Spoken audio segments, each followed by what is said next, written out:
Quem é o Santiago que dá o nome à cidade de Compostela? Neste vídeo, daremos as respostas com poucas palavras.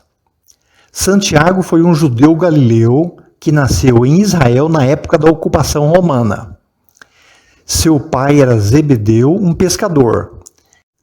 Ele morava às margens do lago Tiberíades, também chamado Mar da Galileia. O lago é cruzado pelo Rio Jordão. A mãe de Santiago é Salomé, e ela fez parte do grupo de mulheres que seguiram Jesus nos últimos 3 anos de sua vida. Santiago ainda tem um irmão mais novo, chamado João, que foi o autor do 4º evangelho. Os evangelhos contam que Jesus, passando pelas margens do lago, viu os 2 irmãos consertando as redes de pesca. Ele chamou e os irmãos o seguiram, deixando seus pais, sua casa e os negócios da família.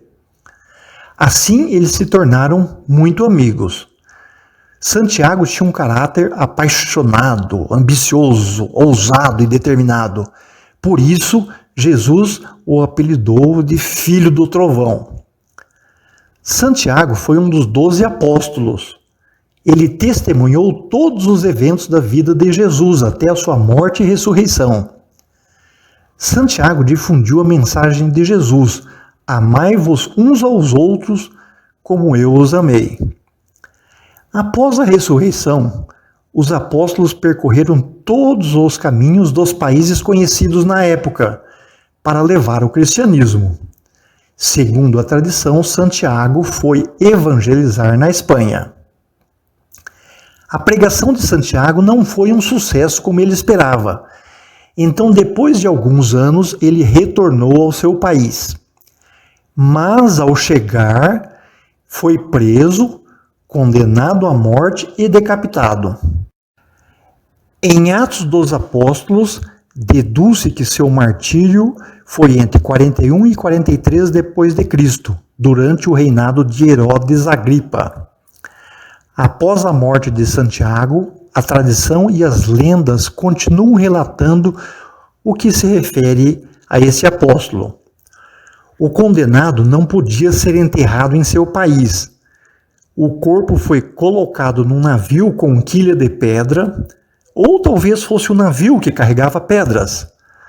E as águas do mar e o vento levaram o navio até um santuário localizado na Galícia, perto da atual cidade de Padrón. A 30 quilômetros de distância, o corpo foi finalmente enterrado num compostum, que é o antigo cemitério romano. Aliás, compostum é a origem da palavra Compostela.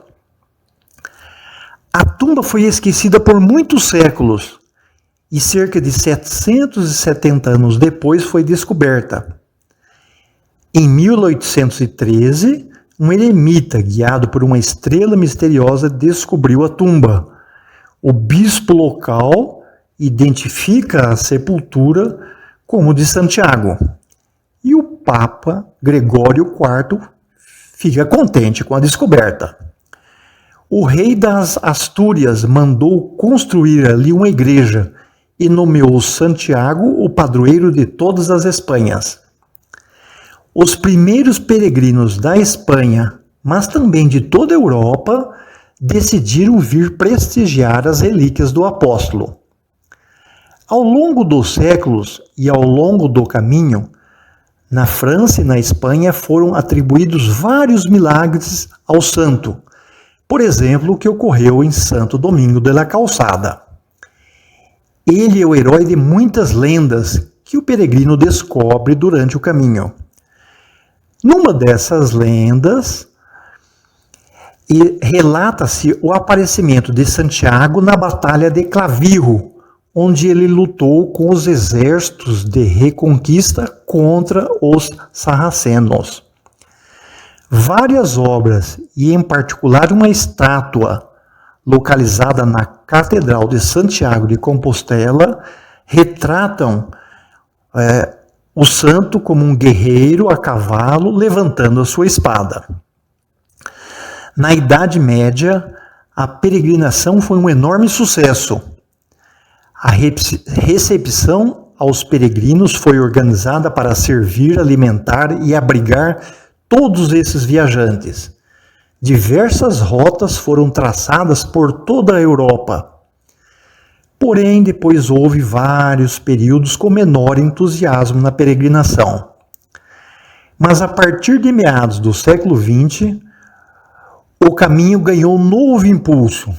Por exemplo, em 2019, mais de 350 mil peregrinos chegaram a Santiago de Compostela e pediram o documento chamado Compostela. As motivações para peregrinar são múltiplas. Também há várias formas de viajar, mas o destino final para todos é o túmulo de Santiago, na catedral da cidade que leva esse nome.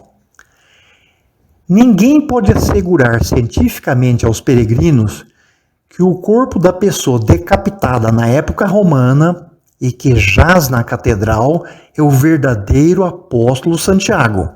Cada um tem a sua opinião. Mas o peregrino não precisa dessa prova para empreender a longa jornada buscando um novo propósito de vida ou buscando mais convívio humano, seguindo o exemplo de Santiago. Existe um ditado de que cada um tem o seu próprio caminho. Ultreia e Suseia, bom caminho, peregrino.